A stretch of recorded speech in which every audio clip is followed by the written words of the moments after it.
السلام علیکم ورحمۃ اللہ وبرکاتہ۔ رب اشرح لی صدری ویسر لی امری واحلل عقدۃ من لسانی یفقہوا قولی۔ کیسے ہیں آپ لوگ؟ امید ہے خیریت سے ہوں گے۔ ہم نے دوپہر میں ویڈیو بنائی کہ ہماری زندگی کا مقصد کیا ہے، ہمیں اللہ کو راضی کیسے کرنا ہے۔ انشاءاللہ ہم سب اس پر عمل کریں گے۔ آج کی ویڈیو، اس ٹائم کی ویڈیو، ہم نماز کے بارے میں ڈسکس کریں گے۔ دیکھیے، جب آپ صلی اللہ علیہ وسلم معراج پر گئے تو آپ صلی اللہ علیہ وسلم کو تحفے کے طور پر اس امت کے لیے، اپنی امت کے لیے ان کو نماز دی گئی۔ پہلے 50 رکعت دی گئی تھی۔ چاہیے تو یہ تھا کہ ہم اللہ کے لیے ہر وقت عبادت کرتے رہیں، جو کہ اللہ کا حق ہے، لیکن اللہ تعالیٰ آپ صلی اللہ علیہ وسلم پر، آپ صلی اللہ علیہ وسلم کی امت پر یہ احسان کیا جو موسیٰ علیہ السلام کے دل میں بات ڈالی کہ آپ صلی اللہ علیہ وسلم دوبارہ تشریف اللہ تعالیٰ کے پاس لے جائیں اور ان سے کہیں کہ تھوڑا کم کریں۔ اس طرح آپ صلی اللہ علیہ وسلم 5 بار اللہ تعالیٰ کے پاس تشریف لے گئے۔ آخری بار آپ صلی اللہ علیہ وسلم جب 5 نمازیں اللہ جل جلالہ کے پاس سے لے کر واپس آئے تو پھر موسیٰ علیہ السلام نے کہا کہ آپ پھر جائیں، نہیں پڑے گی آپ کی امت۔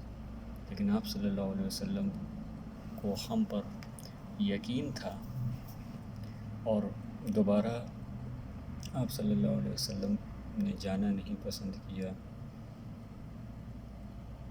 واللہ اعلم۔ اس طرح آپ صلی اللہ علیہ وسلم کی امت کو 5 نمازیں ملی، اور یہ 5 نمازیں فرض ہیں جو کسی بھی حالت میں چھوڑنے کی گنجائش بالکل بھی نہیں ہے۔ اگر کسی بھی صورت میں اسے چھوڑنے کی گنجائش ہوتی تو میدان جہاد جیسے موقع پر نمازوں کو چھوڑا جا سکتا تھا۔ کربلا جیسے واقعے کے درمیان ایسے حالات آئے تھے ان کے بیچ نماز کے اوقات آئے، لیکن نماز کو چھوڑا نہیں۔ امام حسین رضی اللہ تعالیٰ عنہ، حسن رضی اللہ تعالیٰ عنہ، ان کے اہل بیت میں سے بہت سے صحابہ شہید ہوئے۔ ان سب واقعوں سے ہمیں سبق ملتا ہے کہ نماز کسی صورت میں بس جتنی گنجائش اللہ نے اور اس کے رسول نے ہمیں دے دی ہے، بس ان چیزوں کی گنجائش ان موقع پر اس کا فائدہ اٹھایا جا سکتا ہے، اس کے علاوہ کسی صورت میں نماز میں کوئی گنجائش نہیں ہے۔ تو اسی لیے ہمیں نماز کی بہت پابندی سے پڑھنا چاہیے، دل لگے یا نہ لگے، اللہ کے لیے پڑھ رہے ہیں، کسی کو دکھانے کا مقصد نہیں ہے، اللہ کی رضا کے لیے پڑھ رہے ہیں، اللہ کے حکم کو مان رہے ہیں، تو اس میں کوئی بھی کسی بھی طرح کا لچک نہیں ہے۔ اب نماز کی پابندی تو کرنا ہی کرنا ہے، اور نماز کو کوشش یہ کرنی ہے کہ نماز کا حق ادا کرتے ہوئے پڑھیں۔ آج کل ہم اتنی مصروفیات میں، کچھ لوگ جو پڑھتے بھی ہیں، اللہ جنہیں اپنے سامنے کھڑے ہونے کی توفیق دیتا ہے، وہ بھی بہت سے ہم لوگ ایسے ہیں کہ نماز کو نماز کی طرح نہیں پڑھتے، نماز کو ایک فارمیلٹی کی طرح پڑھتے ہیں، جو کہ غلط ہے۔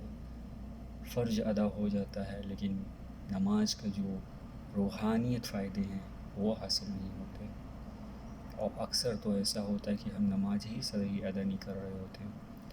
اس کی سب سے بڑی وجہ یہ ہے کہ ہم دنیا میں ہر چیز سیکھ کر کرتے ہیں، لیکن ہم اسلام کے ساتھ، اپنے دین کے ساتھ، اپنے ایمان کے ساتھ ہم اپنے